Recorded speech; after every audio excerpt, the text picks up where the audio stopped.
Hey everybody, Marcus C. Williams here. And I want to take a moment and talk to you guys about what's going on in Minnesota with this most recent ICE shooting. I want to talk to you about what's going on in Minnesota with this most recent ICE shooting and what's going on with immigration, globalism, and the future of our country as we know it, plus some of the maneuvers that Trump has been making. I think that we really need to talk about a lot of things because we're not having those type of conversations. And honestly, it's starting to get really concerning to see everybody at each other's throats when nothing is really being talked about at all. We've become too, as I like to say, teamified as a nation. And what that means is we see things as black and white. We see things as red versus blue. We see things as Democrat versus Republican. But very often we're not able to grasp the whole picture of everything that's going on because we're too distracted, not just with the day to day travails that are going on, but also with a number of other things that they've tried to push on us that are differences. And because they're differences, they want to exacerbate them and turn us against each other or use them as a fulcrum to wedge us apart. And that's been a tool of Marxism forever. So when you see these people that are screaming about communism and socialism and stuff like that, this is some of the tactics that you see them use. Why do they use those tactics? Because they're successful. Because people like to see, oh, well, this looks like me. Oh, well, I feel this way. Oh, well, I want everybody else to feel the same way that I do. And if they don't feel the same way that I do, they're wrong. That's not the right outlook in the world, especially when it comes to us being a nation like the United States of America, which is my country and I love it so much. So, real quick, hit that share button, hit the like button, get that message out there. And if you want to support the efforts, you can either on either side right here, it shows you how you can support, or if you're watching vertical, up there at the top. So, let's jump into this real quick. This new shooting in Minnesota, why are people getting shot in Minnesota? Well, why are people out running the streets acting a whole loon? You know what I'm saying? People out there acting crazy, and then higher level altercations happen, and then they're like, look at the police or look at ICE. They're so bad. Are they though? Why was your behind showing your behind outside like you don't have no home training? Do people not have home training anymore? I remember when I was little, people would see somebody misbehave and they'd be like, you ain't got no home training. I guess nobody has home training that's out here in these streets acting a raw riot, talking about down with ICE, down with Trump, all of this nonsense. You don't even know why you're doing that. Why are you doing that? Let's ask that question. Let's start by asking that question and see who is doing what. I'll pop your comments up on the screen as they start to come in. Okay, I see. I see you. So when we have these conversations about what's going on with these crazy people in Minnesota, we have to ask ourselves, why are they like that, right? And some people will say, oh, well, we're fighting for what's right. You're fighting for what's right. What's right? Explain to me, like I'm 5 years old, what you, being somebody that's protesting ICE, sees as what's right, or the government is wrong. I'm a big anti-government person, right? Like I am very big. I'm a strong Republican. I'm a strong conservative. I have strong traditional values, but I do not like the government. That's why I'm a Republican, because Republicans are supposed to stand for small government. Some of them don't, and I got my issues with them. And y'all know, if y'all follow me, I talk about that all the time. But the fact of the matter is, we got all these people that are like, oh, well, the illegal aliens are people too, and this, that, and the duh. Did somebody say illegal aliens are not people? They're just not supposed to be in this country. Hello? Like, make it make sense. Duh. Like, this is what we've got to go. What we've got going on. We need more people to say, hey, check yourself for a second. Why are you protesting in favor of these illegal aliens? How does it benefit the United States of America? Can we talk about that? Please, at least for a couple of seconds. We need to. We need to talk about what's going on in America, what's benefiting America, and not standing up for these illegal aliens who didn't even come into the country right. We got all of these people that are trying to come in our country in the right way, but people are standing up and championing for illegal aliens. Somebody's got to make it make sense. Who put in your head that you need to champion for those people? All of the sudden, everybody's a savior of the illegal aliens. Why is that? Somebody must have put that idea in your head. That is not an organic thought. Look at the refugees that are coming into this. It is treasonous. It is treasonous. Look at these. Let me say this. Look at the refugees that are coming in. Look at the people that are coming into our country legally. And then you tell me that those people don't deserve to be assisted. Of course, people that are coming here legally deserve assistance. Of course, refugees deserve assistance. But you're out here championing for illegal aliens, right? Like, you're not championing for the people that came in the right way, that went through the hard procedures to actually come into America. You're not out here championing for naturalized citizens and stuff like that. You're out here championing for illegal aliens. You're not championing for the Puerto Ricans and the struggle of the black man. You're not championing for white poverty or anything like that. You're championing for illegal aliens. Can somebody make that make sense? This has to be an inorganic thought, right? Because nobody just woke up one day and said, oh, let me fight for the illegal aliens. Let me fight for these people who I don't know, who don't care about America, who are out here waving foreign flags. Y'all should have known what time it was when people were out here waving Ukrainian flags, or waving Israeli flags, or waving Mexican flags, or waving Palestinian flags. And yes, I did point out Israel and Palestine, because we're going to have that conversation today for sure. So we need to have a conversation about all of these people in our country, in the United States of America, flying all of these other flags, and y'all are championing for them, not the United States of America, not American citizens. And we need to have a conversation about that. Because if we're America, shouldn't our citizens come first? I see these people out here standing up for these illegal aliens. And where I live, we got a ton of homeless people. I guarantee you on the news tomorrow where I live, we'll have some dead homeless people because of the cold. I guarantee you. This is something that needs to be talked about. We've got education is out of control. Not just where I live in New York State. And it's that way in many states, especially the blue states. The youth's future are being stolen away because the quality of the education just isn't there for them to get anything, even a McDonald's job, more or less a high-end, high technical profession.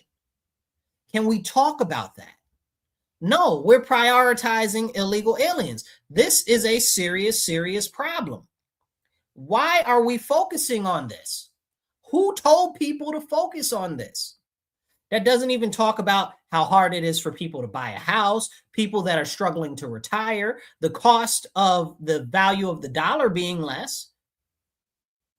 And here we are, we have people in our country that just want to act up for the sole purpose of these illegal aliens. And that's a very, very, very, and the Somali flag, you're right, I didn't talk about the Somali flag and the Somali flag, but they want to act up for these illegal aliens. And how come nobody is talking about our issues as American citizens? They don't care about us. We don't matter, but you're out there marching for them. I saw my state senator, mind you guys, not my federal senator. My federal senator is Chuck Schumer. Terrible trash. That's a whole separate conversation. But my state senator, Jeremy Cooney, was out there parading around with these people that were crying about something that happened in Minnesota. I don't care about what happened in Minnesota. No offense. I do care, but I don't care because you're my senator. You're not the senator for Minnesota.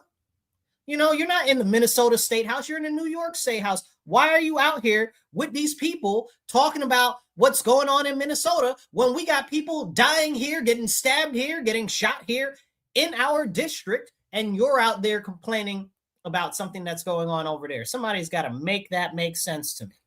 It's really, really, really crazy. And they get into office and they take an oath, not just to our nation and to uphold our Constitution, but also to be representatives of our citizens, not foreigners. not illegal aliens, of our citizens. And here they are protesting and saying, we're going to fight for the immigrants and this and the third. And when they say immigrants, they conflate everything together because it's not about people who are immigrating normally. It's about illegal aliens. Okay?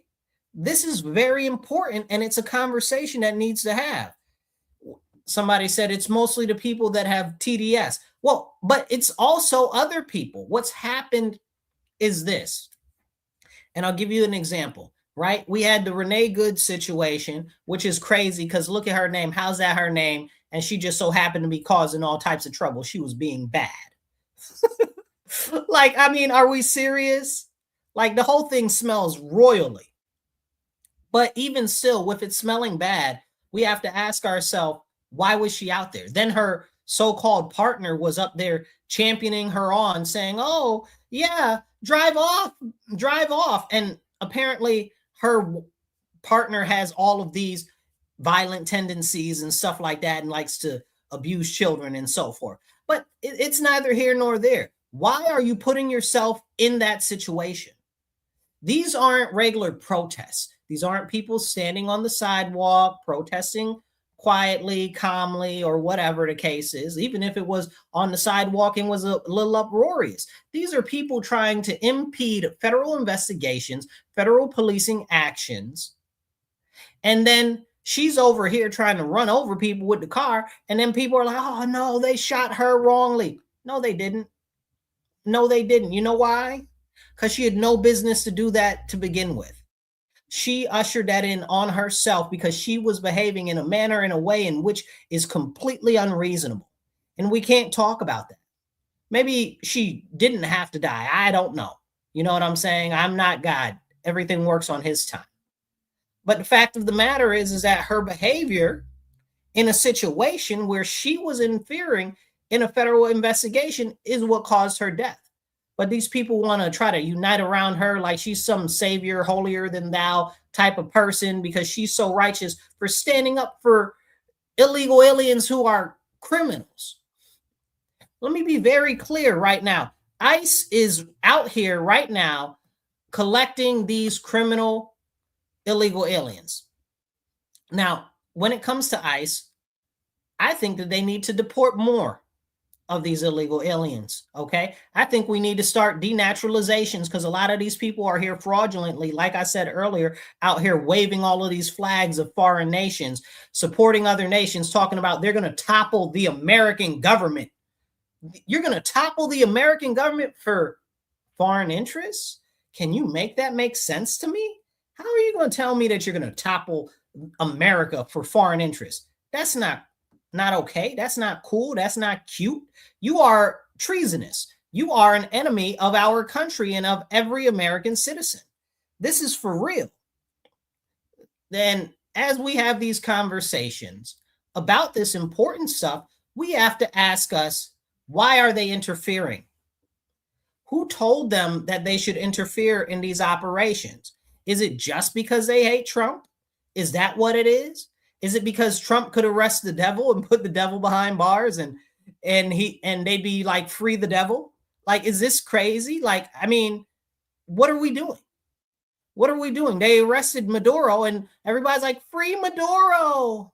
Wait a second. The Democrats just last year were talking about how bad Maduro is and what he's doing and how much they support that other crazy lady. Like, what's going on here? Why can't we have this conversation? So we've got these people out here fighting back and forth with ICE and stuff like that. And it's a serious, serious issue.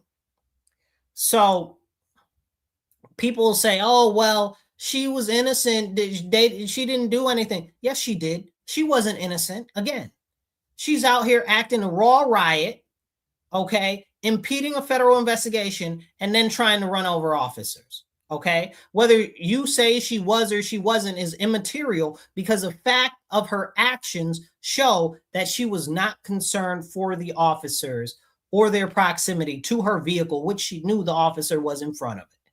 You know what I'm saying? And people are like, oh, well, the officer could judge the distance between her and this and that. And shut up. Shut up. So if the officer could judge that, could she judge that? These are just crazy questions we need to ask. But hey, it's too much like right to actually ask the questions. We need to have a serious conversation about these things because, I mean, why not, right? Like everybody is out here screaming about this issue or that issue, but it's screaming. Nobody's listening. Nobody's having a dialogue. And the first question that needs to be answered is, why are you out here for illegal aliens and you don't have the energy to protest for quality education for the children? I have never once seen any protest on the television about these people protesting because of the quality of education for the children. Drop a comment if you've seen them protest for the children. Never seen it happen. Never seen it happen. Why? I live in an area where there's a lot of crime. Never seen these crazy people out here protesting to stop the crime or the violence or victims' rights. Never seen them protest for any of that. I've seen them out here protesting for criminals. I've seen them out here protesting for illegal aliens. I've seen them out here protesting for everything except real tangible issues that need to be addressed. It's crazy. It's absolutely crazy. And nobody wants to have this conversation. But we must have those conversations. Please hit the like button and the share button. It doesn't cost you nothing. All right. And if you want to support, you can support on the side of the screens, tell you how to do it, or right above on the top, depending on if you're watching us vertical. So as we have these conversations, it's important that we ask those questions. Why are these people out here? Right? Like, why are they out here protesting for these illegal aliens? Who told them that that is a righteous cause? Somebody had to tell them. Well, I'll tell you who told them. The internet told them. The internet told them. These crazy institutions told them that. And Trump hasn't even really been in that long, and he hasn't deported that many people. You know what I'm saying? Obama deported more people. Bill Clinton deported more people. And we can't have those conversations because I guess Orange Man bad, right? Orange Man bad. That's all that anybody has to say. And a lot of these people that are in these different riots and stuff like that are paid agitators. They'll say, oh, well, some people are paid protesters. Yes, some people are paid protesters. But the more important people to watch are the paid agitators. Okay? We got to look out for them because they'll be in these different groups throwing rocks, hitting people, pushing people, causing problems. I saw this one lady in my area talking about she's going to be passing out whistles for people to impede the issues with with that ICE are doing, right? So she wants to stop ICE and make their job difficult. Let me tell you about the last time they did that here in Rochester, where I live. HIS was doing a sting on a child trafficking ring and a human trafficking ring. Let me say that again so you understand clearly what was happening. HIS, Homeland Security Investigations, that's like the DHS version of the FBI, okay? They were doing an investigation on these people that were human trafficking. Now, in my city, it's a medium-sized city, but there's a lot of human trafficking, a lot of prostitution, and a lot of people that don't have any business being here that seem to be either homeless or on drugs or being used as prostitutes. But more than that, we got a lot of people that go missing here all the time. So HIS was going after these human traffickers. And all of these protesters came out of the woodwork to try to stop them from pulling over these human traffickers, which were charged human traffickers, by the way. That's why they had a warrant out for their arrest. Like, can we be real about that? Then my mayor got on the TV along with the police chief. The mayor's up there like, the police shouldn't have helped them do crowd control because they needed help. There was like 8 HIS officers and then like a crowd of like 70, 80 people. Like, why wouldn't they call for backup? This is real serious. Like, we need to talk about that. But no, they don't want any of these people out here to actually be arrested. You mean to tell me what is going on? And yes, everything that I say, I firmly stand by.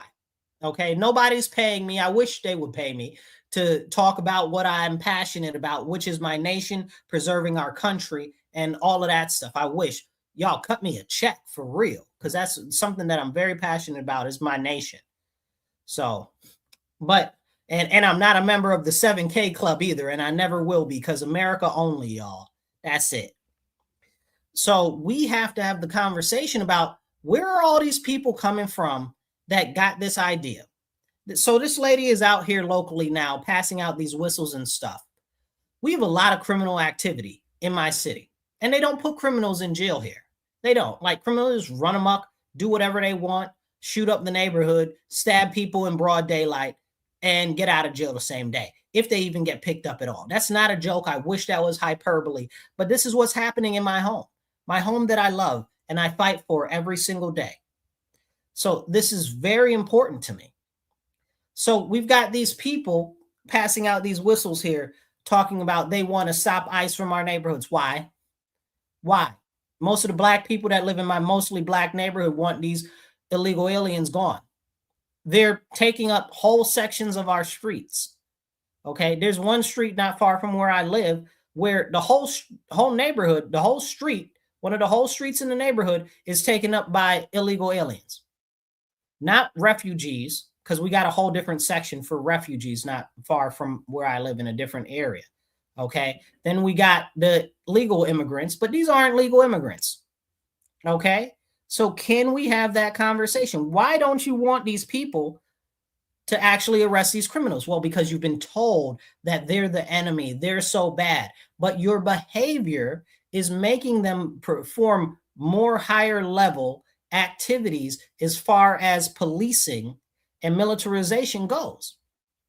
Y'all out here acting a raw riot and then get hands put on you and then wonder why you got hands put on you when you're cursing in people's face, spitting in people's face, going rah, rah, rah, rah, blowing, what do you call them things?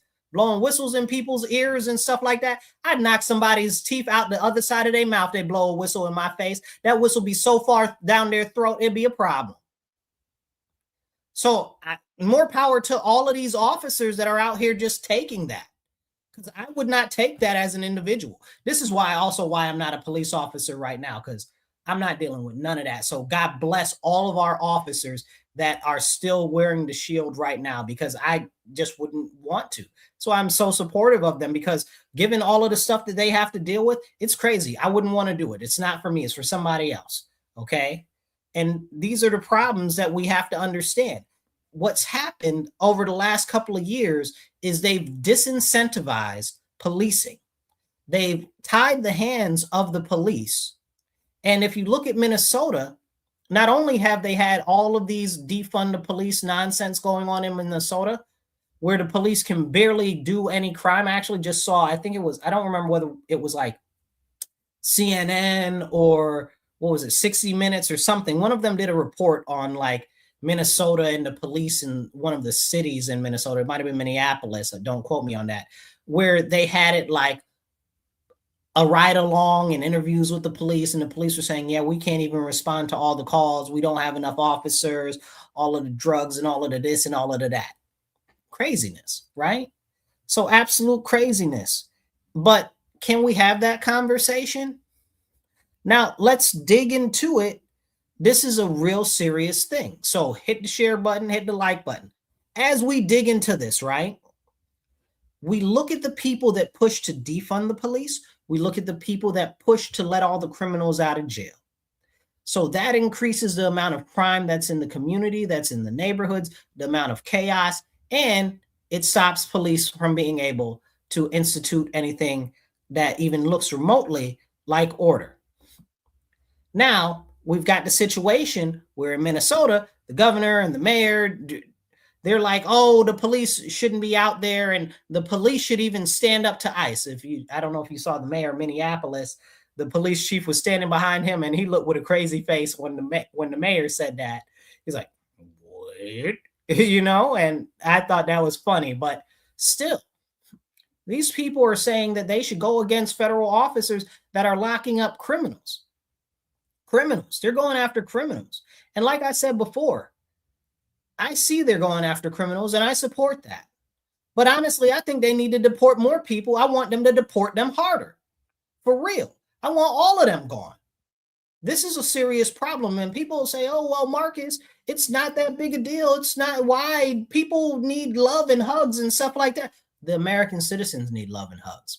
The American citizens deserve the first amount of resources that we have from the government. They deserve the medical, they deserve the Medicaid, they deserve the food stamps, they deserve the social services, they deserve the school monies, they deserve all of the housing vouchers, not foreigners, and daggone sure, not illegal aliens.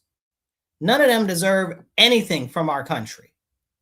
There is a law that says, in the immigration law, that says that when you come to this country to come here legally, you have to prove that you won't be a burden on the state, like you won't be a ward of the state, like you won't be on social services and stuff like that. And apparently that's just a law that we don't enforce. Because if it was me, every one of them that's on social services will be out the door tomorrow. Because you're not American citizens. And the fact of the matter is, a lot of them don't care about our country.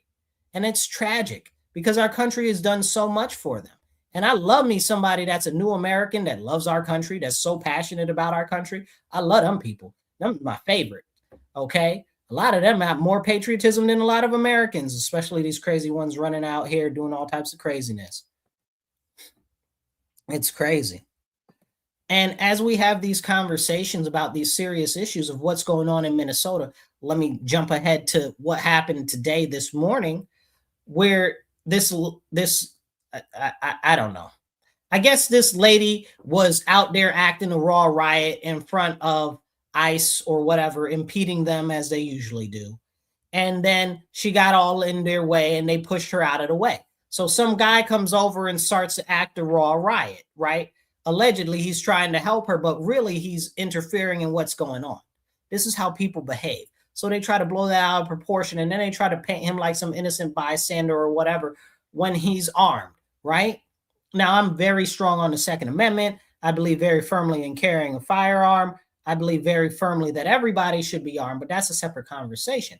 The point is we got these people online, and many of you might have seen them telling people to take up arms against ICE and to shoot them and to do all of this and all of that. And I'm like, are you serious? Like, who's paying these people? You really need to think, who's pushing this? They're pushing people to shoot federal officers? What's that going to lead to? And that's a conversation we need to have. What is that going to lead to if they start shooting officers? Can we have that conversation?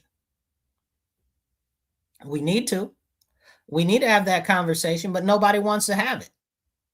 This is a serious problem. Why are we not talking about what happens if they shoot federal agents? When they're out here talking about they're going to shoot federal, I'd lock everybody up online. I'd go after every single person online talking about, oh, they're going to shoot federal agents. That's a thought for inside your head. You know what I'm saying? Like that's not something that you say out loud. Like, are you crazy? Like, that's real problems. Like, you're tripping balls. Like, what are you doing? What are you trying to encourage? Like, they're trying to encourage the deterioration of our nation. They're trying to encourage separatism. They're trying to encourage division. They're trying to encourage a so-called revolution. Now, wait a second. They want a revolution in our country in honor of foreigners. I want you to think about that for a second. These people want a revolution in honor of foreigners in our nation. They're all treasonous. They should all go to prison. Facts, full stop. Okay? Like, I'm not a big fan of the government. I think the government should have been tipped over and poured out a long time ago. And I stand by that. Okay? But the fact that you want to overturn the American government, not for the citizens, for foreigners and foreign interests and Marxism and socialism, which is antithetical to our nation's foundations, that's crazy. That's crazy. That's treasonous. And that's the behavior that they're trying to be out here and they're pushing. This is really crazy, and it's a problem. But nobody wants to have that conversation. These people are creating the situation that they say that they don't want. So clip this. This is exactly what they're saying they don't want. They say they don't want military police. Okay, they say they don't want more federal policing, but they're out here acting a raw riot. So what is going to happen if they behave crazy like they're acting up? It's going to encourage more heavy federal level policing. And people like me who have been speaking up against that for years, like I can't even say no to them because you're out here doing everything that you can to hinder legitimate federal interactions and searching for these criminals. Like, I don't want them to militarize the police more. I don't want them to federalize the police more. I've been arguing against that for years. But here, all of the sudden now, Trump is in office and he's a good bad guy. So we're going to focus on him and what he's doing and make him like he's some new Nazi leader or something like that. Like he's Mr. Mustachio. So everything that he do must be wrong and evil, and we'll show him, right? What type of crazy nonsense is that? If these people that call themselves socialists and communists and anti-fascists are out here behaving all types of crazy, they're behaving all types of crazy, what do you think is going to happen? You think they're not going to have to call in more federal level police? They're not going to have to call in the National Guard if you're behaving all crazy, preventing them from doing their actual duties? Do you think that that's not going to happen? So you tell me that you don't want it, but then you behave like you want the belt. You know, you ever have a little kid or babysit a child and they're like, oh, well, and they do something bad and you're like, I'm going to spank you. And they're like, no, I don't want a spanking. But they keep doing bad behavior. Well, clearly you want the belt if you're going to be out here, keep acting a raw fool. I don't want the military to move in. I don't want them to issue the Insurrection Act. And that's another thing. Where is all this talk of the Insurrection Act coming from? It wasn't from Trump. It wasn't from, what's his name? Stephen Miller. Like if Stephen Miller ain't saying it, he say some crazy outlandish stuff sometimes, real way more serious than even I would be like, you know, maybe you need to have one cup of coffee, not two, dude. But even he didn't say anything about putting that forth. So it's coming from the news and these leftists that are like, oh, Trump's going to use the Insurrection Act. Trump didn't say anything about that until they started talking about it. And he's like, no, I'm not going to use that or whatever the case is. But you're saying you don't want the boot, but you're doing everything you can to circulate this concept that they're going to use the boot because of what you're doing. And then you go out and you keep doing what you're doing. Can you make that make sense to me? If you don't want that end result, why would you behave in the manner that's going to usher it in? And who's really behind the scenes pushing that? We need to have these conversations because clearly all of this stuff is orchestrated together. It's all working for one purpose. And I tell you this right now. What's happening, and I call it the shadow hand, right?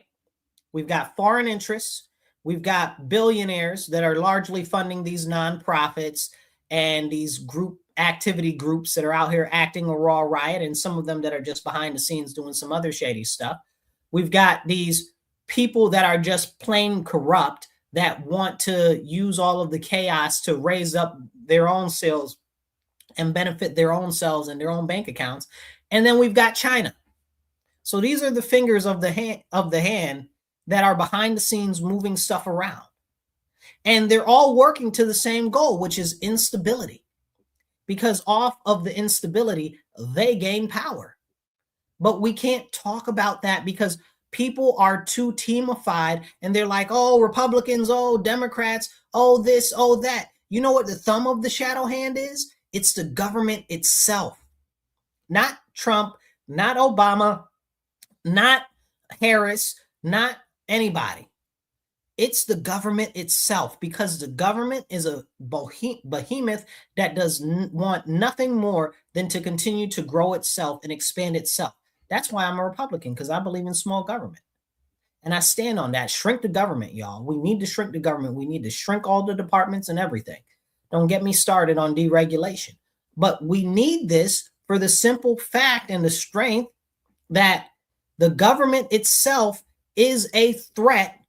As it continues to get bigger, it continues to flex more power over us as the individual sovereign. And that's something that we need to get back to. This whole conversation about rugged individualism versus warm collectivism, which is crazy. That's not even a real thing, warm collectivism, unless you're talking about burning the wood boards from your house to stay warm. Like it's crazy. Like we're built on rugged individualism, and these people are pushing everything more and more to the government. Now watch this. The same people that are out here protesting, talking about, oh, they're anti-fascist, which means they're not for big government, are the same people that are for big government. They want the government to do more. When the Democrats were in office, these same people were like, oh, the government needs to do more. They're always talking about the government needs to take your guns. And now all of a sudden they're pro 2A. Make it make sense. What they're doing is they're trying to create a situation in which there is some type of serious activity so that they can take away more firearms rights. We have to see that this is all being maneuvered behind the scenes. It's very, very serious, and we need to have this conversation. But there are so many people that'll try to detract. There are so many people that'll try to say so much crazy things, and nobody will say anything. Nobody will do anything because we're stuck and we're locked in this conflict of red versus blue, Democrat versus Republican. And again, behind the scenes, it's the shadow hand. The shadow hand is one, the thumb is big government itself. It doesn't matter who's in the office. Okay. Two, the foreign interests. Okay. Foreign interests and foreign countries. Three, you've got the billionaires. Okay, that are funding all of these nonprofits and these crazy organizations out here getting these people to act up, as well as other billionaires behind the scenes doing other crazy stuff. Four, okay, China, y'all. We got to remember that China is always doing everything that they can to manipulate our nation and break us apart because it gives them more power. And not just in the United States, but on the world scale. That's what we see happening with Canada. We'll talk about that in a couple moments. And then also just the people that are involved with all of the shenanigans or in the government itself, but a lot of the people that are outside of the government that are just involved that want to raise their own seal or help themselves get money or whatever, grift off of the stuff. But can we have those conversations? No, because everything's black and white. Everything's Democrat and Republican. It's so much more serious than just that simplified situation. And none of that takes into account the world scale of what's going on. And that's what we need to really talk about. What's going on in the world? What's happening in the world? Why is this happening in the US? And why is it happening in the US right now? Do you know? If you know why this is happening right now of all times of times, drop a comment in the comments, okay? Also, hit the like button and the share button. So we just had the Davos, right? The Davos event with the World Economic Forum. And in the World Economic Forum, that's where all of the super wealthy people and the leaders of the Western world and everybody from all around the world that has all the money, they go to Switzerland and they all party and hobnob together and talk about how they're going to rule over us poors and what they're going to do to us and where they're going to move everything in the future. That just happened at Davos. Drink water, stay hydrated. So that just happened at Davos.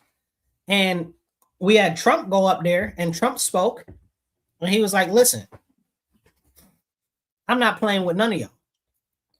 Y'all been manipulating America. Y'all been acting a raw riot. And since I've gotten back in office, all I've been doing is handling business. I'm working on fixing our economy. I'm working on making us the strongest nation in the world, and we are. And I've done a great job. And he went on to say, and look at Canada acting a raw riot, talking about they're out here going to be best buddies with China now. Now, if you guys don't know, there's a history there with China and Canada, and China really letting all of these people from China, I guess you would say, infiltrate Canada. So with that happening and people not talking about it, go look up what happened with Huawei and the Huawei's daughter. I think she was like one of the high-level executives of the company as well, vice president or something. But look up what happened with that. Okay, look up the Chinese training in Canada. Look up that. Look up the Chinese police stations in Canada. Look that up. So Mark Carney is over there, all there sucking on the toes of Xi Jinping, and so is England right now. England's about to open up a giant, what do you call it? A giant embassy that is right over these giant data cables, in which China can easily hack into because it runs right underneath their huge embassy, which is a couple hundred rooms big, which people are talking about. They're going to kidnap people off the street and hold them there and torture them, because that's what China does, international repression.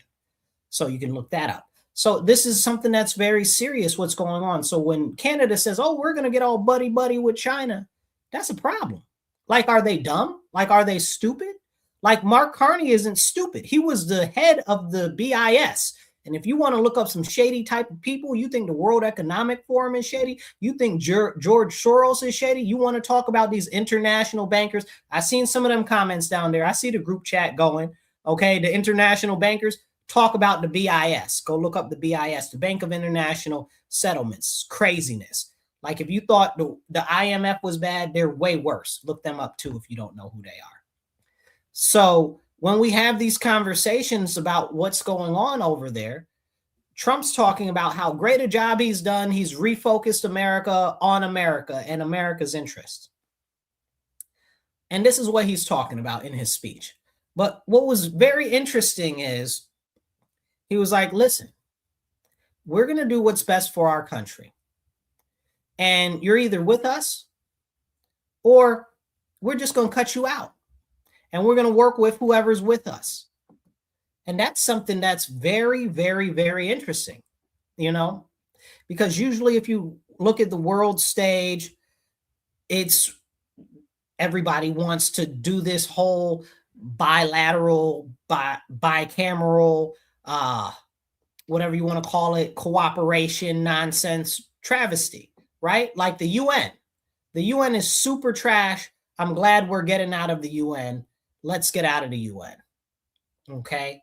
Because the UN is outlived its usefulness. You know, it started off as the League of Nations and it was serving the interests of the United States, and it no longer serves the interests of the United States. So we need to get out of the UN. Later for the UN. I guess we're still in the UN because there are like these green regulations and some health regulations or whatever that we're still dealing with. But we just pulled out of the World Health Organization.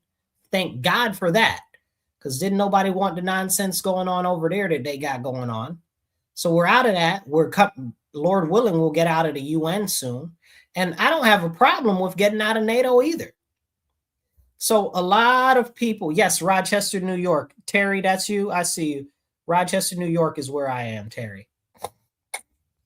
So when we're talking about this stuff that's going on internationally, we have to understand that there's a lot of pieces in play. Greenland is in play. Trump talked about Greenland there.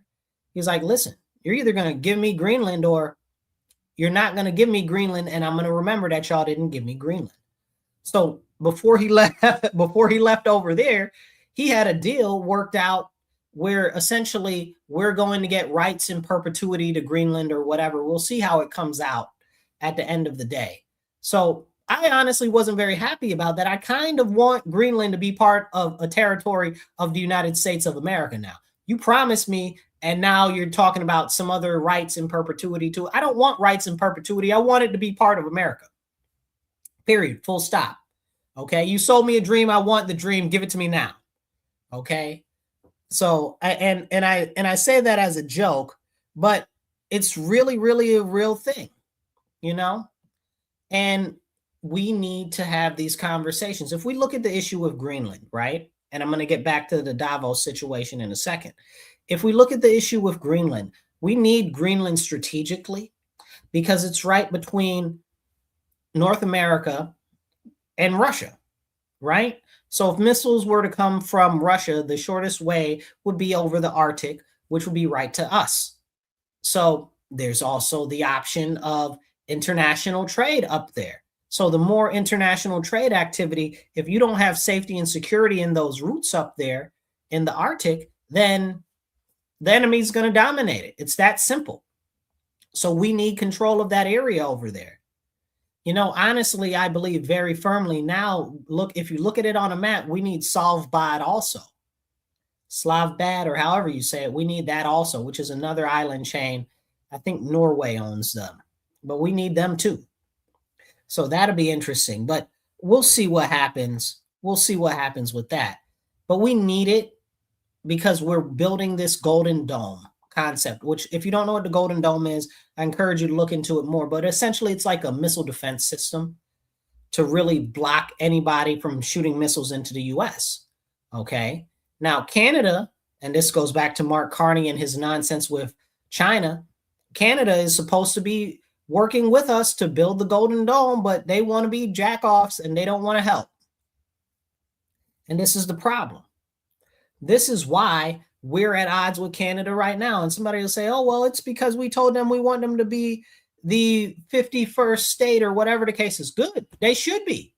Okay. And people will say, oh, well, it's America is being colonialist or imperialist or whatever the case is. Who cares? I don't care. I want America to be imperial America. Like, I don't know what you guys are talking about. You don't want it. We're being colonialist and imperial. So America should be the most dominant country in the world. And I say that because I'm an American. If I was French, I probably think it's the French. Okay. But that's where I stand on the thing. Full stop. It's my nation. We need to be focused on our people, and we need to be focused on growing our country's economy, our defense, and helping out our people. Like, what's wrong with that? Like, people are stupid. Like, are you serious? Like, it's really, really bad. So this is a conversation that we need to have. Why is Canada giving us a hard time now? Why are they meeting up with China? Because China is trying to destroy the US. They've for years declared war against our country, and nobody's even paying attention. Like, nothing's happening. Like, everything is absolutely okay. So this is something that we need to have a talk about. China is committing agricultural warfare against us. China is committing ecological warfare against us. They are committing psychological warfare against us. They are committing all types of different warfare against us. They're just doing everything except shooting bullets. Cyber warfare, biological warfare, COVID and stuff like that. All of the diseases that they found in that disease manufacturing lab that China had in LA. Let's talk about that. We can't talk about that. Go look that up because that's crazy. China had a disease lab where they were cultivating poisonous diseases right in California. Go look that up. That got busted up a couple months ago. That was crazy.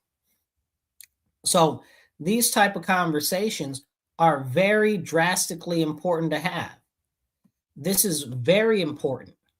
We look at Canada right now, and I really want to harp on Canada right now because I need you to take in your head and think about North America, right? Goes Mexico, United States, which is actually the United Mexican States. So that sounds like it's America to me too.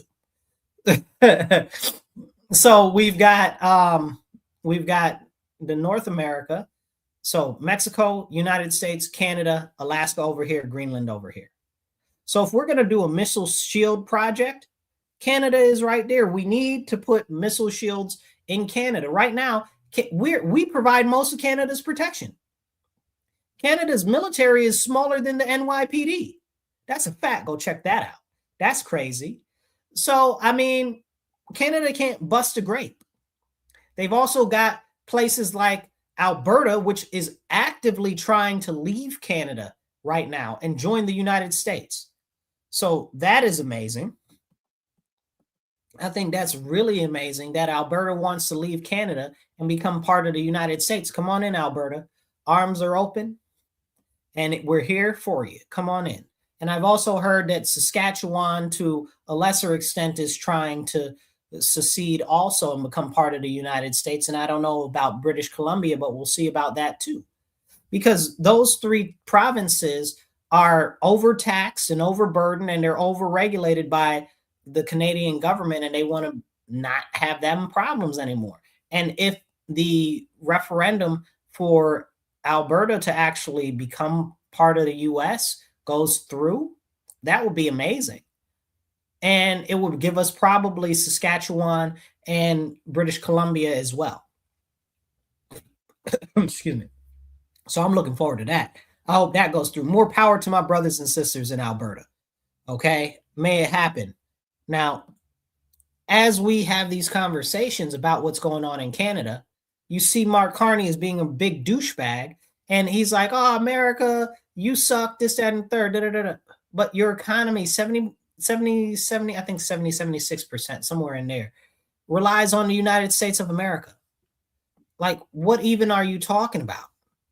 Like, can we have that conversation? Like, your whole economy, they got mad at Trump the other day because Trump said Canada only exists because of the United States. It's true. It's true. If we decided that tomorrow we're not having anything to do with them, Canada be jacked up. They'd be jacked up. Okay. So we need to have that conversation, but nobody wants to have that conversation. They're out here talking all crazy outside of their neck when we're trying to build up a defensive system to protect us against Russia, to protect us against China. And here you are making deals with the enemy. Here you are making deals with the enemy. Why would you do that? How does that help or benefit the Canadian people who are already suffering? If you don't know what the Canadian people are going through, I'm not going to go through that in this episode, but go look into it. Like, it's not good at all. They are suffering bad. They can't buy nothing. The crime is through the roof. Okay, it's all bad. The energy's through the roof. It's like New York State on steroids. Okay, it's really bad. But as we go through this, it is so serious for us to see the importance of having a united front on the North American continent. The next issue is going to be Mexico, but Mexico is pretty much falling in line with most things, but they do have a lot of stuff going on with China. And that's, again, China is the biggest issue. We got to get them out from over here. This is very, very serious. And if we don't have these conversations, who's going to? You tell me who's going to. So we get Greenland. We're good there. Then Canada hopefully will fall in line. But if it doesn't, maybe we should fund Alberta's secession. I'm just saying. Now, let's jump back over the sea and go back over the pond and go back to Switzerland real quick. So also at Davos, guess who was over there? We had Governor Lily Liver himself, okay, Governor Newsom, out there talking crazy out his neck, trying to make the president look bad on the national stage, on the international stage. When you're a governor of our country, like, you're trying to undermine what the president is doing. Are you dumb? He's not dumb. He's smart. He's highly intelligent.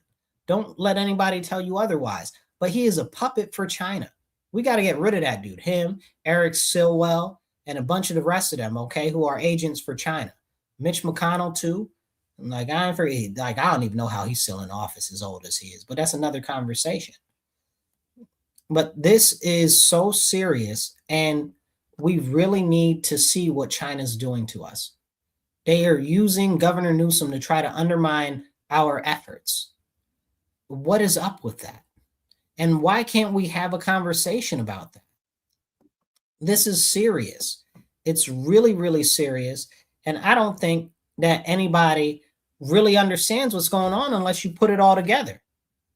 So let's talk about what else is going on in the world stage and what's going on in, I guess you'd say, Europe, right?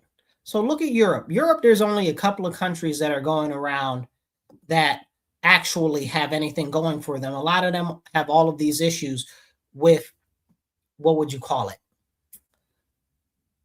Immigration, to say it loosely. And I guess it would be non-heritage Europeans, which apparently is a thing that they're saying now, non-heritage Europeans. That's funny, because the other about a week or two ago, what's his name? Vivek Ramaswamy got on the stage at AmFest and said, heritage Americans don't matter. That'd be me, my family, and anybody that is either one of the families from the original settlers, or American Indians, or even that would be people that are here from previous to the Civil War. So apparently, heritage to this Indian dude, okay, he's talking about our heritage doesn't matter and it doesn't make you more American. It absolutely does. It absolutely does make us more American. Like, you're tripping, and you can go back to India if that's the way that you feel.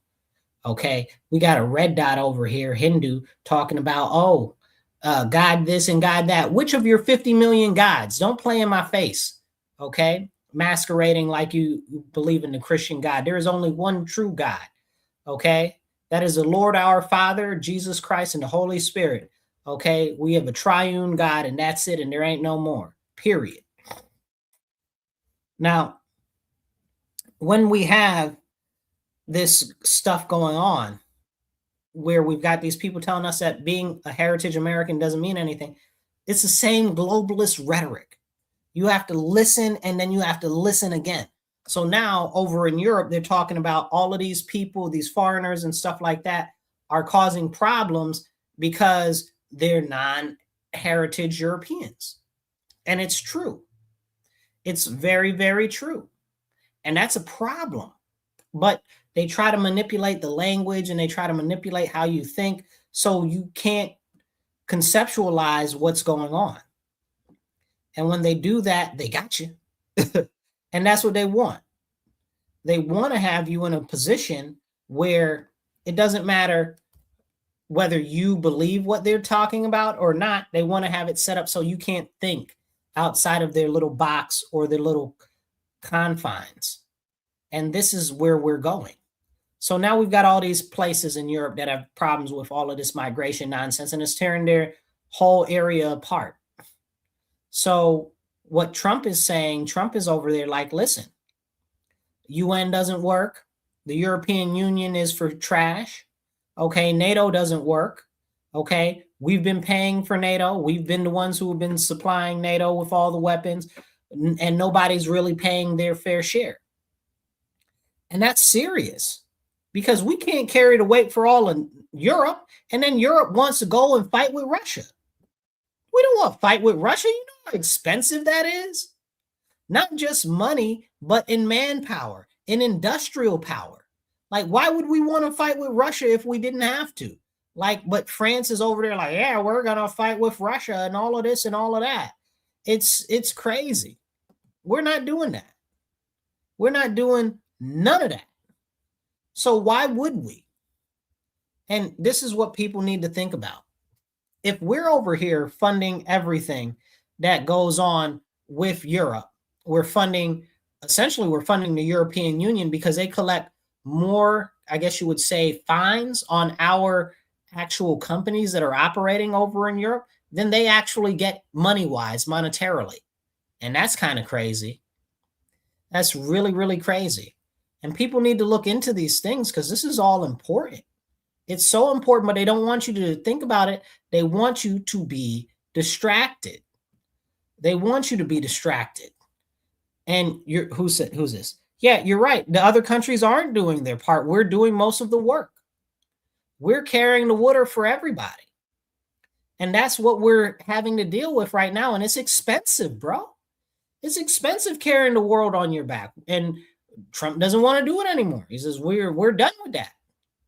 So he said, if the UN isn't going to play ball, we're not messing with them. We're not funding them no more. We're out of the World Health Organization, and we might be out of NATO. And people are like, oh, our allies in NATO, our allies in NATO. What allies in NATO? Who? Which allies in NATO? Make it make sense to me. The French, who rolled over in World War II?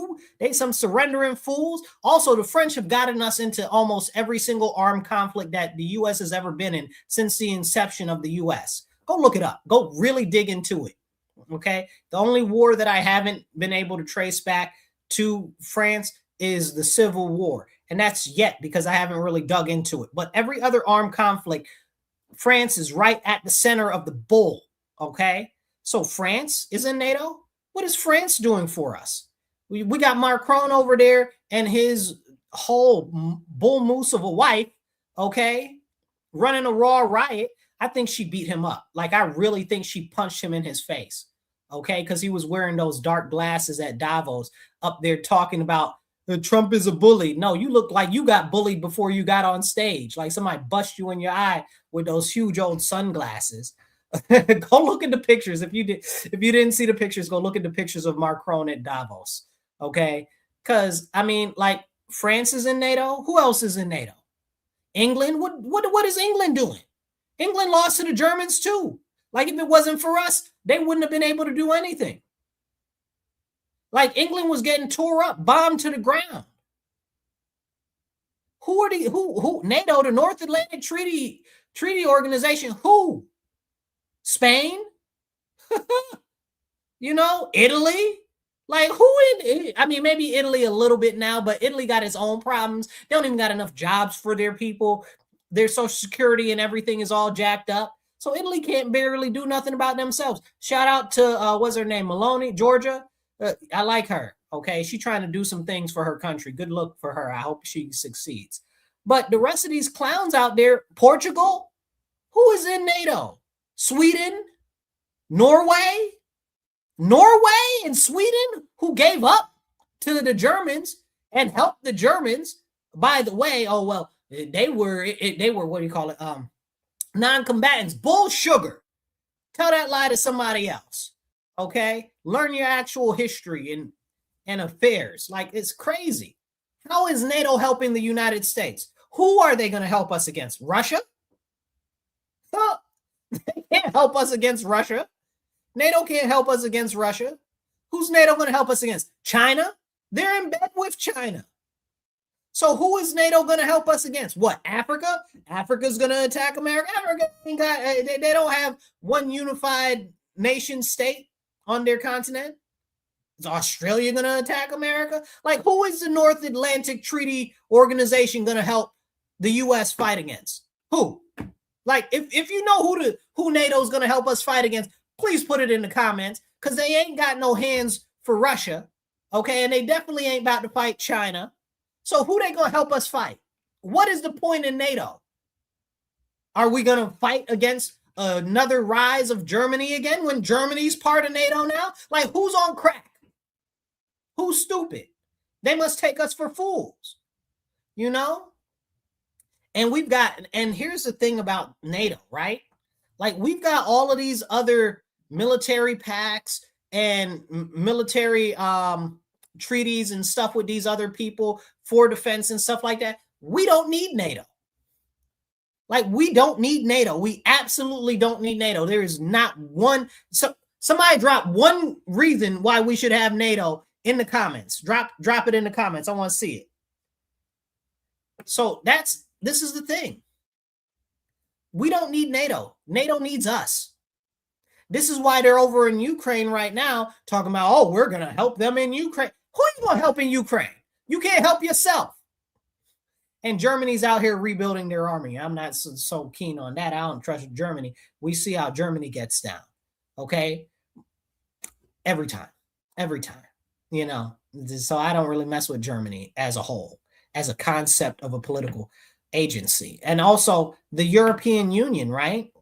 Like, all of these groups in NATO are all part of the European Union. And I know the European Union is more of a geopolitical economic unit, and NATO is more of a warfare situation.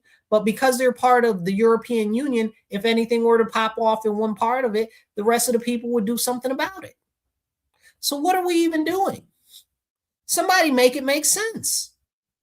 Like, all of the contrasting and conflicting different security pacts and treaties and stuff like that we've already got going. We don't need NATO. NATO's not helping us. It's costing us a ton of money.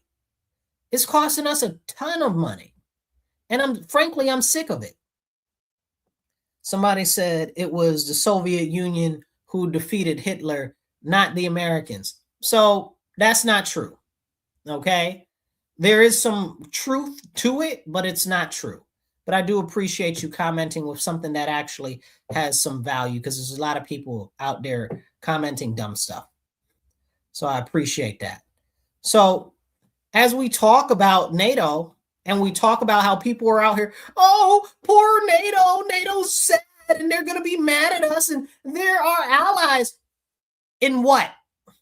Us putting our troops in their countries? You know what I'm saying? They don't have any armies. What is an English army? Hello? What is the English army? Explain it to me like I'm 5. You know, and England has one of the better prepared and modernized militaries out of all of Europe. Good for them in Brexit, okay? Like, are we being serious right now? Like, we're not being serious. All of these other countries are useless to us, okay? And like Trump said, Trump got on the stage at Davos. He was like, I don't even know if they'd come to our aid if we needed their aid. They wouldn't. They wouldn't come to our aid because who would we need their aid against? Russia? No. China? Possibly. And they're all in the pocket of China anyway. So they wouldn't come to our aid. What are they going to do? Going to say, oh, China, be nice. What are you going to do? What are you going to do? You're not going to do nothing. All they want to do is beat down on Russia because Russia is one of the few countries that isn't a member of these international banker collectives. Also so happens to be that Iran is not, but that's a whole nother conversation. Okay? Like, are we serious? Are we being really, really, really serious? Somebody said we've become that Germany. I don't know what that means, but please clarify. We are the world's bodyguards. We are. We are. And NATO is super trash. I agree with you too. This is exactly what the problem is. We're out here running around, policing the world, and it's time that we stop that. It's not benefiting us. It's costing us a ton of money. And it's really a problem. So when Trump comes into office and he's like, well, we're only going to be worried about the, I guess you call it the Western Hemisphere, right? So that's all of the Americas, North America, South America, Central America, right? He says that's all we're going to be worried about is our own backyard. Good. Good. Because I don't care about no sand countries. I don't care about none of the Africa, Australia, the Asia. Outside of Japan, I kind of like them. And the Philippines, I got a special affinity for them because we need them to become a state. We need them back. We should have never gave them up. We treated them bad when we had them, and we need to treat them real good and offer them full statehood if they want it, or they can just become a territory. So, but that's a longer conversation. I talk about that often. I really think that we need them back in the fold. Cuba too. Cuba's next though. We're coming for Cuba. Cuba's happening real soon. Next couple of months, maybe. We'll see what happens with Iran, but we'll be at Cuba soon. Okay? We're working on becoming the power in the Americas once again. Once again. We're working to run stuff in Americas once again because China has put their foot all in our backyard. Right now, they've just built last year a $3.5 billion deep water port in Peru, which means that they can put military ships in Peru. And now the U.S. Trump is putting a $1.2 billion port in, I forget what it's called, Calico or something like that, which is right near the port that China has, because we need a presence in South and Central America. And we can't have China there. China's all in Nicaragua. We're probably going to go in there again. If you guys don't know, we went into Nicaragua before, back in the 80s under George Bush the father, and that was to get rid of Noriega. So if you've heard of Noriega before, that's that whole situation. But China's all in there. They're all in Jamaica. Ask a Jamaican about the Chinese in Jamaica. Ask them what's going on there, you know? Ask them. Ask them why they aren't fighting against the Chinese. Anyway, let me not go in that direction. But ask them why they're not fighting against the Chinese in Jamaica. Ask questions. Okay? We really, really, really need to actually focus on America right now. What we can control and where we can control things. So Trump's put out this new proposal with the Board of Peace, right? And people are asking him, oh, is that going to rival the UN or this, that, and the third? And Trump's like, UN sucks. They haven't been doing what they're supposed to do for years. And now it's an issue with the UN trying to even establish anything. You saw the issue with, what was it, UNRWA? the people in the United Nations that were supposed to be doing the schools and the health and stuff in Palestine, and they were using them for trafficking different bombs and missile materials and all types of stuff is crazy. It's crazy, you know. And I'm not a big person that trusts Israel, but I distrust the UN more than I distrust Israel, if that makes any sense. So I believe them on this case. But this is the problem. This is the whole issue. Right now, the UN is not actually doing what we need them to do as America. So Trump said, that's fine. Let them do what they're going to do. We're going to open this board of peace, and the board of peace is going to actually administer the whole area of Gaza.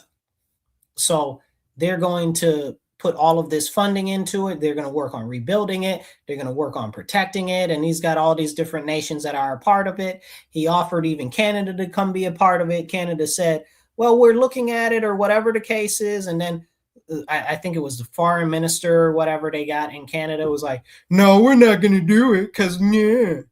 And Mark Carney said all that crazy stuff at Davos. So Trump said, well, I'm taking back my offer for you to be on this board.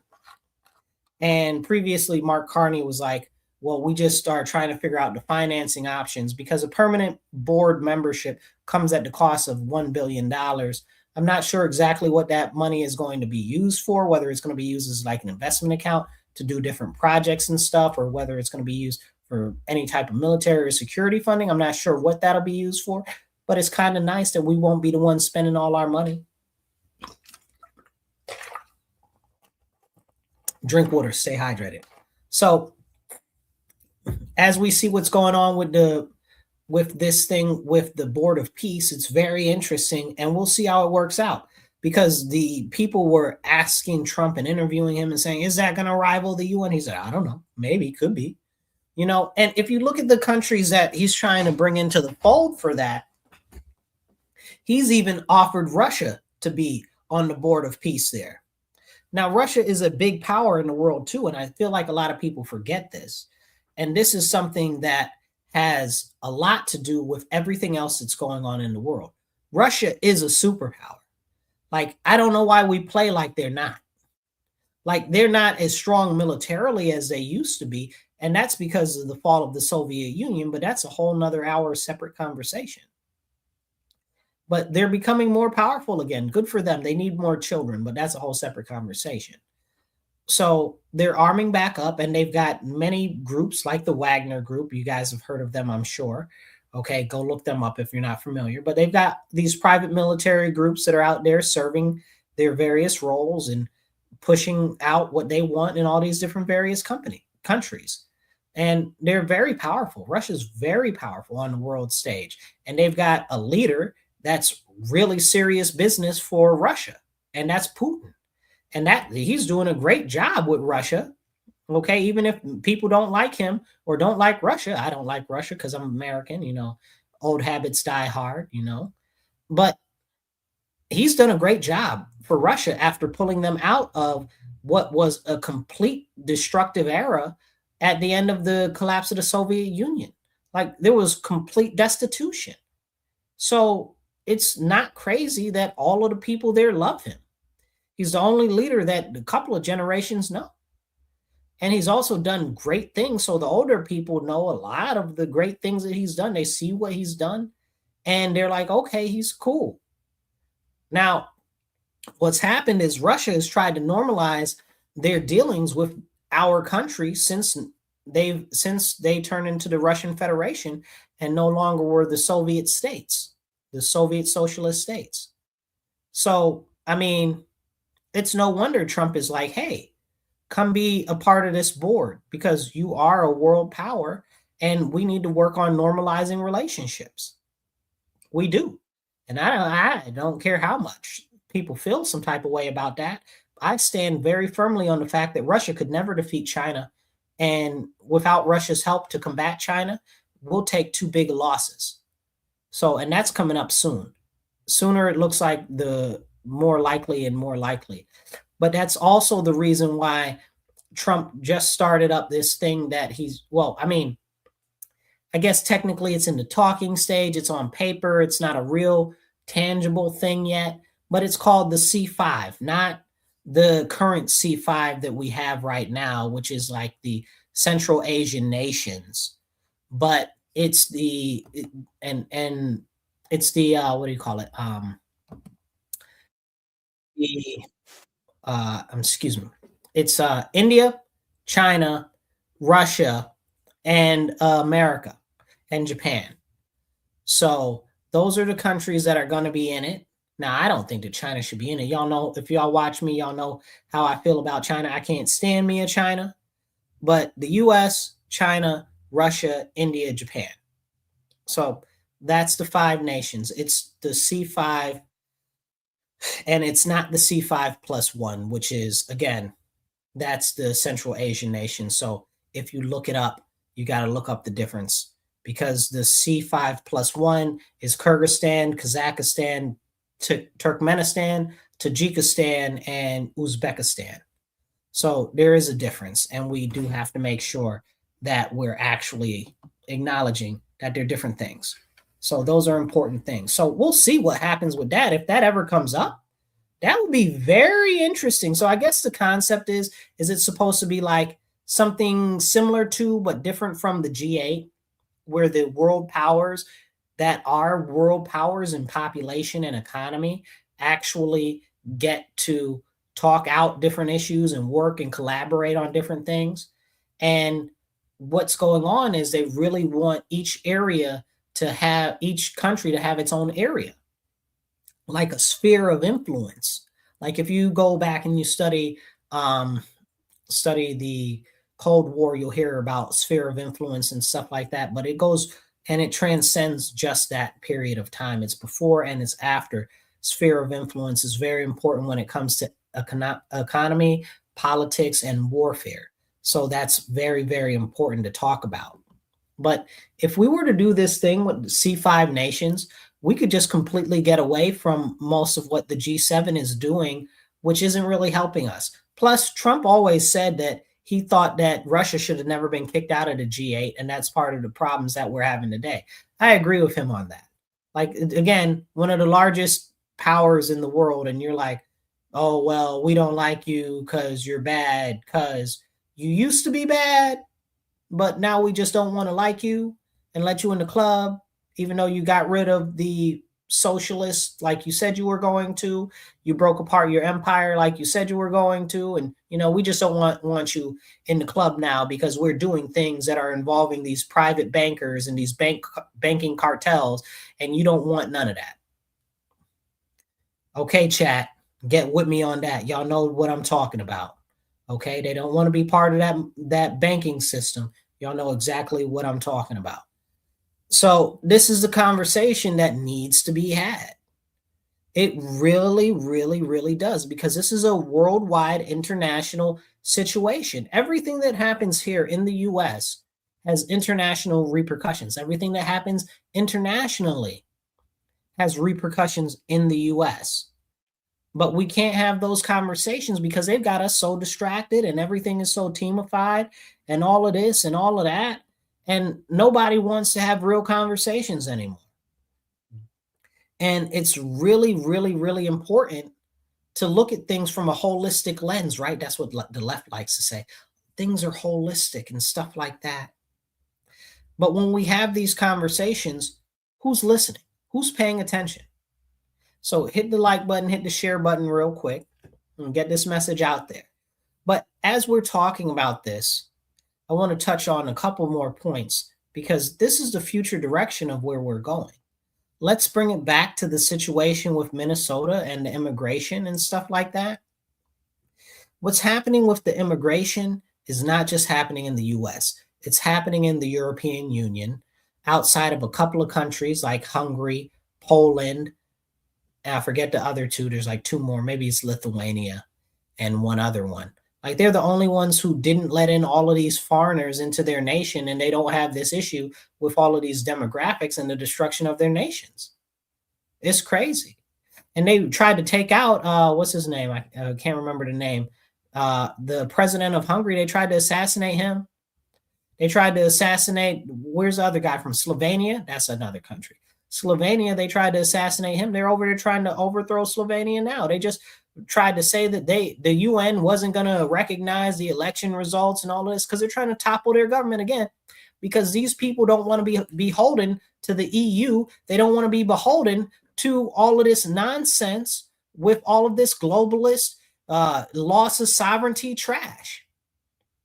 And that's what these crazy people over here in the US are pushing for, and they don't even see what's going on. They don't even see what's going on. They're serving the purpose of the globalists. If you're going to tear down the country, the United States of America, right? Let's play this out. Let's play this out, right? We got the socialists and these communists that are talking about, oh, we want to overthrow the government. We want to overthrow America, blah, blah, blah, for our interests, which don't actually match up with the American way of life or American history. Okay. You want to do that and replace it with what? Communism, socialism. Okay, cool. You want to do that, and what's going to happen to our country? How are you going to run the United States through a completely closed, centralized government? It's not going to happen. It's not going to happen. It's not physically possible.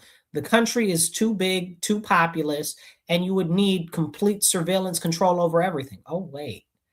They need complete surveillance control over everything to do that. Interesting. Some other people are trying to push surveillance and the creep of surveillance on the other side. How is it that they're both working towards the same goal? Interesting. Something to keep in mind. And this is a conversation. You don't have to be on the same side to be using the same situation or the same method. That's what needs to be noted. I think George Carlin said it best about how all of the extremely affluent people and all of the people in Congress and everything are really working together, even though they don't know what the other people are doing, because they all go to the same schools. They all have the same vacation homes. They all are in each other's weddings. They're all married into each other's families. All of this, all of that. They know what's good for their own social class and their own strata, even if they're not communicating directly together. Well, this is what we see happen with these people on the left that are manipulating things, along with the people on the right that are manipulating things. Because don't get it twisted, there are people on both sides that are manipulating all of the American citizens, and they're trying to bring us to a situation in which, well,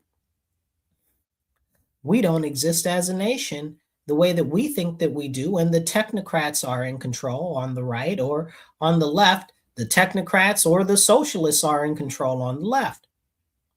Yes, I said technocrats on both sides. That's a conversation there in and of itself, and something we need to talk about. But we're not talking about that. All of these people that are behind the scenes, the whole shadow hand, okay, the government itself, okay, the Chinese, the foreign influences, okay, the wealthy billionaires, all right, all of these people are all working together, or in tandem, I should say, not necessarily together. In tandem is a better way to say it. In tandem for the same purpose of deteriorating the spirit of the American people, creating division in the American people so that they can more easily take over. That's it. It's that simple. And here we are. We got people out here causing problems on the streets to usher in further heavy-handedness from the federal government. At the same time, they're talking about they don't want fascism and they don't want heavy government. Who's stupid? Who's stupid? Who believes that noise? Like, because you look at what's going on and you're like, you're going to cause exactly the things that you don't want. And I bring this up because, again, if these crazy people do take power, what's going to happen? China is going to come in. They're going to carve up our country, make things worse, put more power in. China's already essentially in control of California. That's its whole own conversation. That's a big, huge problem. We got one county. I forget what the name of the county is, and go look this up too, because it's important. There's one county in, or it might be a city. It doesn't matter. Go look it up. there's this lady, and she's the head of like the board of elections, and she only speaks Chinese. She doesn't speak any English at all. Make that make sense. She's not even an American citizen. Make that make sense. How's that happen? How's that possible? You know, these are conversations that we need to have. We're not having them. We're not having them. And the people in our country are tearing down our country on the inside for who? Like, you're not going to benefit from tearing down our country. Like, are you stupid? You're just making us weak. And what's going to happen? All of our enemies, because remember, America's blown up pretty much all of the world. I don't know how many countries we haven't blown up, but I'm sure I can probably count them between my hands and my toes. You know, like, are we being serious right now? Like, our enemies would love to see us fall. If America falls tomorrow, Canada won't take us. Mexico won't take us. Who's going to take us? Stop being stupid. We have to preserve our nation. We have to preserve our way of life. All of these illegal aliens, they got to go because they're draining our resources. And at the end of the day, you'll say, oh, well, Marcus, they deserve this. I don't know what the hell they deserve, honestly. Okay. But whatever they deserve, it's not from us because they're not from our country. They're not our countrymen. They're not our citizens. They don't deserve a lick of spit from us. That's how serious this is. Because what you guys don't realize is what the CBO, which is the Congressional Budget Office, and the OMB, which is the Office of Budget and Management in the federal government, is saying that the AI and the machines are going to take all of the jobs in the country. They said like up to 70% of the jobs by 2030. By 2030, that's like 4 years away. Like, are we serious right now? That's like 4 years away. The federal government, even though nobody listens to them because they actually talk numbers and facts, even though nobody listens to the OMB and the CBO, they're still right. They're usually right, by the way.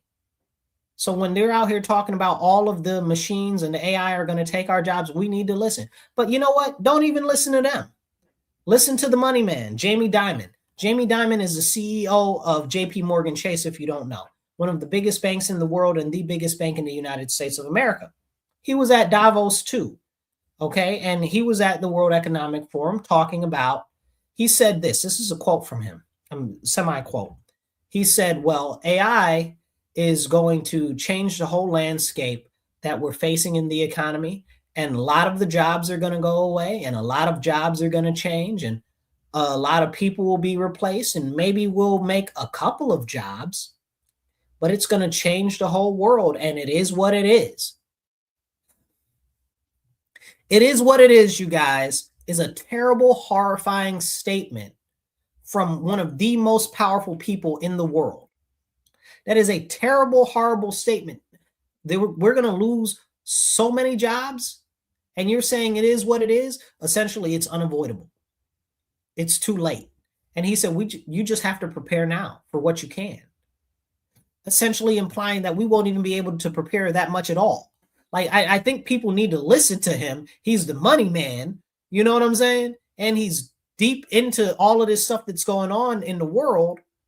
Like, we need to pay attention to the man when he speaks. Like, he's just echoing exactly what OMB said, exactly what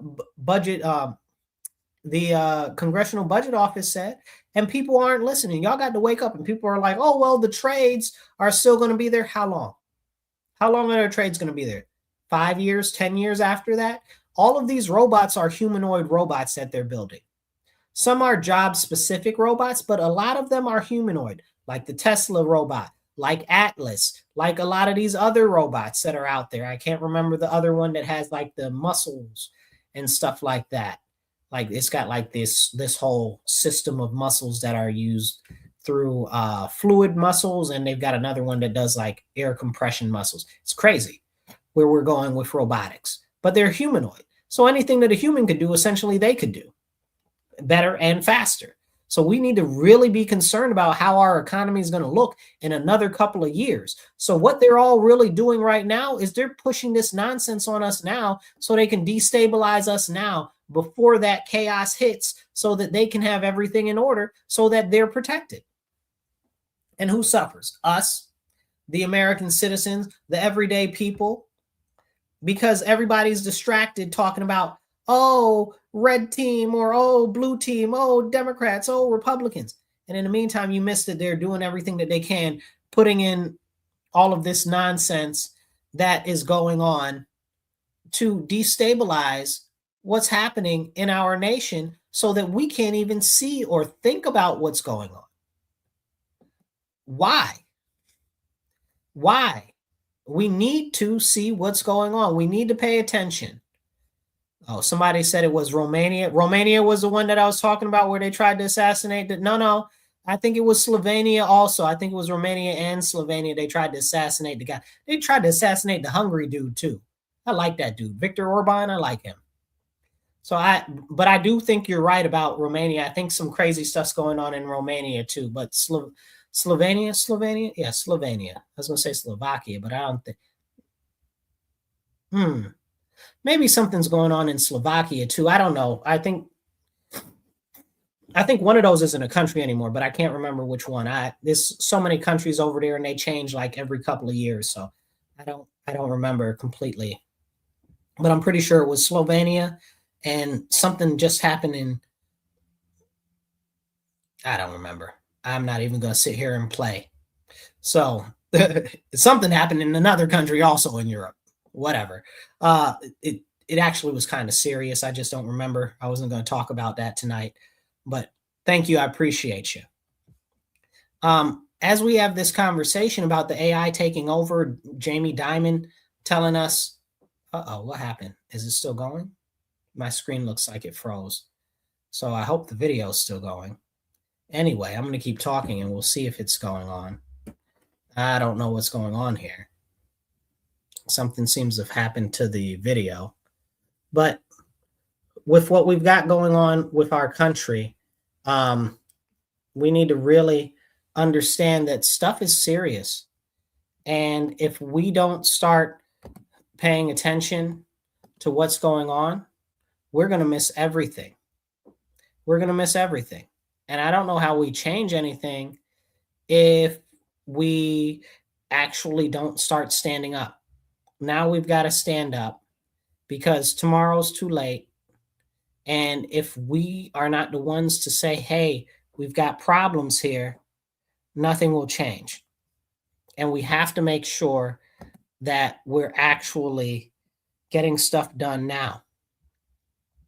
Because if we don't, I don't know what to tell you for later. I really don't. We're going in a direction that's like a highway down the wrong path real fast. And nothing is being done about it. Nothing whatsoever. I'm praying. I'm hoping. I'm staying strong. I'm also trying to work on this video at the same time. So please bear with me, you guys. Something happened to the camera. As we have these conversations about the important issues, I really am concerned. Like, I'm not going to play. I'm going to try to do this. Let's see.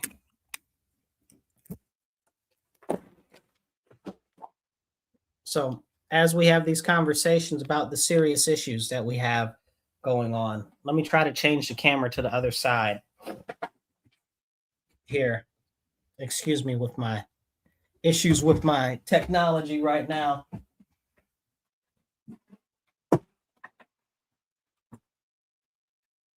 Emergency camera adjustment. Let's see. We'll fix that in a minute. Change this here. Here we go. Let's see. All right, there we go. We are back, you guys, back in action. All right, excuse the camera issue. So as we talk about the CBO changing things and what's going on with the AI taking over, we have to talk about what are our jobs going to look like? What's going to happen? This is why we have to get rid of all the illegal aliens. Because if we do not get rid of the illegal aliens, we're not going to have enough of an ability to actually service our own citizens. And that's a conversation that's not being had. Why, Marcus? Why should we get rid of all the illegal aliens? Well, it's very simple. If we don't get rid of them, we're going to be having them versus our own citizens. The whole reason why the illegal aliens and more immigrants keep pouring into our borders is because the people in power want them to pour into our borders. Why? Ask yourself why.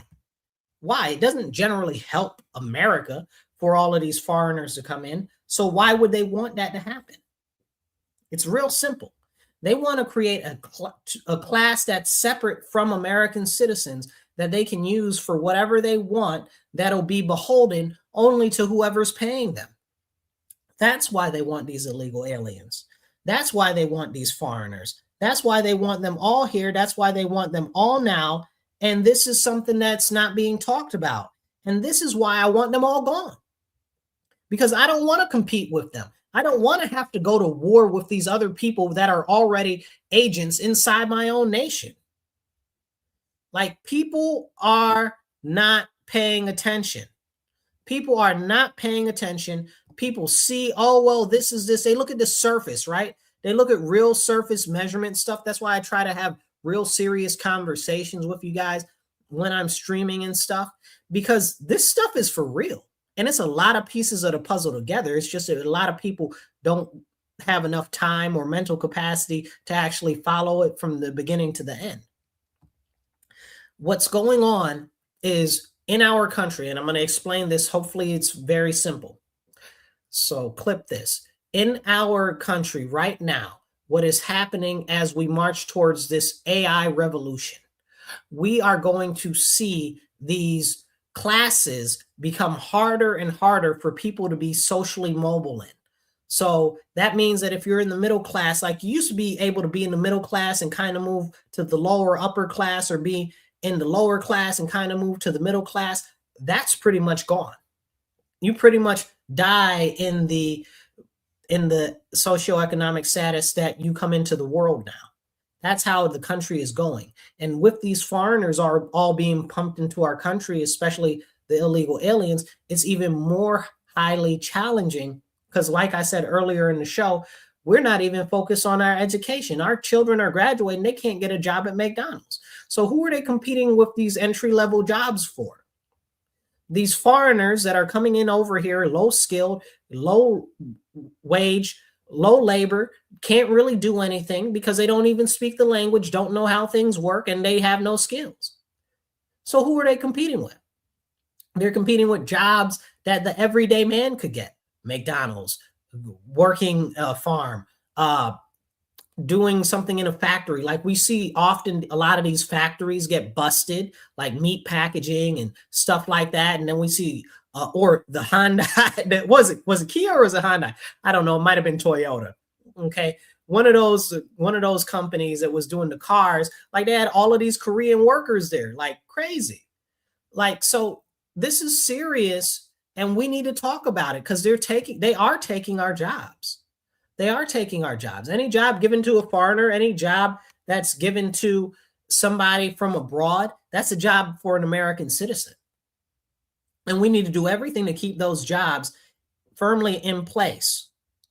So if we're not focusing on that right now, we're going to end up in a serious problem. So the people in the middle class and the lower class will compete with these foreigners who do not care about America. They do not care about our country. They just care about being able to produce for themselves and probably send some money back home, which is why I did support the concept of putting a extra 3%, what do you call it? 3% cost on anybody that sends money overseas. I thought that was very ingenious. That's important. We need that. And then Congress was like, oh, don't do that because they skimming too. Whole nother conversation. But that's important. That's important because if they're sending money out of our economy, that means that we don't have money in our neighborhoods. If this money is coming out of our economy, that means that the value that is able to be spent in our communities is less, which means that there's less money circulating, which means that our economy is worth less. And the more worth less things are, the closer to being worthless it is. So we need to pay attention to that. So now we've got these people on the bottom that are squishing us up, that we can't go up because you got the high level people, Okay, the high class people, they don't want you to come up, so they can try to keep you down. And you got the low people squeezing you out of the middle. But wait, there's more. We got this whole other group of foreigners that are coming in on H-1B visas, O-1B, I think it's O-1B. I think it's a B at the end of the O-1 visas. And all of these other visas, what's the C-1 and a couple of other visas that they got coming in over here to do all of this work and stuff like that. And they're more high-paid jobs, or at least allegedly with some of the H-1B visas, who clearly they're not all being high-paid, even though that's what they're supposed to be used for. But we've got a lot of these people now that are above the average everyday American, that are above the average everyday American worker. They're above us. So we got the foreigners above us and we got the foreigners below us. Now look what's happening. We're being sandwiched out from the top and the bottom, and we're being squeezed out of the whole sandwich. And our people are suffering because of it. And people are like, oh, well, it's enough for everybody. It's not enough for everybody. It's not, because that's not how society works. For jobs and positions and stuff like that, you need training, you need skills, you need labor, or you need knowledge, you need know-how. You need all of these different things to work these different positions. Let's be honest.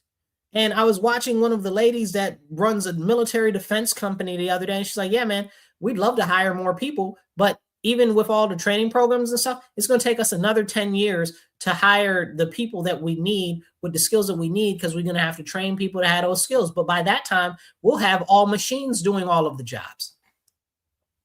You'll have all machines doing all of the jobs. And this is what I'm talking about, back to the AI and the machines, and why we got to get rid of all of these foreigners. Because she said it out her mouth. In the next 10 years, all the jobs will be taken by machines in her company. That is serious. That should be the red flag and the alarm for everybody.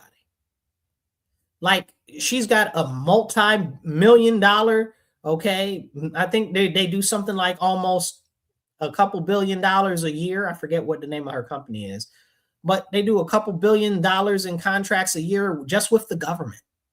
Just with the government. And she's talking about in another 10 years, because the people who don't have the skills now, they're turning everything into robots. But you go to McDonald's, and the McDonald's is all robots. There's some McDonald's is, depending on where you go in the country, the whole thing is run by machines, run by AI, run by robots. It's got like one person in there. Like, we got to be honest with what's going on and happening in our country. And it's very, very, very serious. But not enough people want to have these important conversations. It's so bad. Somebody said, no foreigners to replace us. Don't pay attention to Fox News. You're an idiot. Straight facts. You don't know what the hell you're talking about. Excuse me, I should say you don't know what the heaven you're talking about. You don't know what you're talking about at all. It's not about replacement. It's about diminishing returns. The fact is the jobs are going away, like I'm mentioning, and people are like, oh, nobody's being replaced. You're an idiot if you think that people aren't being replaced. Of course people are being replaced, because if you can pay somebody for less to work longer and to do more, of course you'd pay the person less. Who's stupid? Like, that's basic business. Come on now. Come on now. Who's stupid? Wake up. This is very serious. So I'll leave you guys with this, because this is the direction of the world that we're going in right now. And they want to squeeze us out, so we can't fight back, so we can't do anything, because they know that once this AI thing really hits, it's going to be so much destabilization and stuff. They have to have ways to control us, because people can't work, can't eat. People can't work, can't get no money. Government ain't got no money because all the illegal aliens and all the foreigners have expended it. Social Security is gone by 2035, y'all. That's another 9 years. We're out of money. I really hope that some of Trump's plans with the sovereign wealth fund and these baby bonds and other things really work on stabilizing our economy and stuff. But we have to face facts. Right now, if things proceed where they are from today forward, we're in trouble. And Trump, being the president, can't do it all himself. It's really these very Democrat-run states that are the problem. You know, we see prices on energy going down all across the country because of what Trump has done. And here in New York, the price of energy is going up. Explain it to me like I'm five. Why is that happening? It's very simply happening because of the policies that have been instituted by these Democrats in New York State. Trump's got no control over New York State. He can do what he can on the federal level, but the people that are hurting us in New York State are the Democrats and their policies and their regulations and their taxes, which are bananas. But can we talk about that? We need to. We need to. Trump is not the savior. Trump is not going to save everybody. He's going to do what he can in the position to do what he can. But it's us that need to get active in our different areas, our different states, our different localities, and stuff like that. Because the president can't do anything, no matter what these crazy people outside running in the streets that hate Trump so much think that he can do. One of the biggest problems is Congress. I talk about them all the time. I think almost all of them need to get tipped over and poured out. But secondary to Congress, it's the state level governments that are the problem. And we really need to have that conversation. We really are in a very serious situation. We need to stand up and pay attention to what's going on. These distractions between the Democrat and the Republican are all ways to usurp us as sovereign individuals. They don't want us to have the power. That's why the state keeps putting in more laws and more provisions. And this is important. It really, really is important. People don't want to talk about it. We see what's going on again, and this is important to me. The Second Amendment is very important. We've got these people in Minnesota right now out there, open carry, this, that, and the third, all things that I support. But they're out there saying that people should shoot the ICE. Are you dumb? Are you trying to get them to put more Second Amendment limitations in place? Are you trying to make it so that the policing on the federal level goes even higher and more serious? Like, are you stupid? Like, are you trying to cause problems for us? Like, yes, they are trying to cause problems for us, and people need to wake up and pay attention to what's going on. It's really very direly serious, but people aren't paying attention. But hey, we can only do what we can do. So I encourage you to find a way to get active locally, because we can't do everything ourselves, but we can make little changes in our communities through legislation, through policy, to actually preserve some of our rights, liberties, and freedoms. And that's where we start. But I encourage you, just get a little bit active, go to a town board meeting or a school board meeting, or join your local political committee, because if we don't do anything, nobody's going to do anything. And don't fall in with this whole, my team nonsense. You got to remember, the bigger picture is the government is out for itself. It's not about individuals in the government. It's the government itself is its own living entity organism. Okay. It doesn't care about anybody. These foreign interests, they don't care about anybody. Okay. These China, they don't care about anybody. It's these other people that are out for themselves. They don't care about anybody. They don't care about anybody. We have to stand up. We have to get active. I don't care what anybody says about these illegal aliens. I don't care what anybody says about, oh, we need to stand up against authoritarianism. Listen, I lived through COVID. I don't know how old you were when you lived through COVID, okay? But I figure most of you were of cognizant ability, like you had some thoughts in your head, you can think. And if you lived through COVID, you saw people saying that you needed to check your passport, your Vax pass, to go into a store. They told you to call and inform on your friends and family during Thanksgiving if they had more than 2 people over for Thanksgiving. And we're going to act like that didn't happen. Like, these are the same people that supported that are out here talking about, oh, we're anti-fascist. No, you're not. You are the fascists. Stop playing in my face. I remember what happened during COVID. Now Hawaii is talking about, Oh, they want the people that are concealed carry permit holders to wear an orange band on their arm. You want the people that are concealed carry holders to wear an orange band on their arm in Hawaii? That's what you want to do?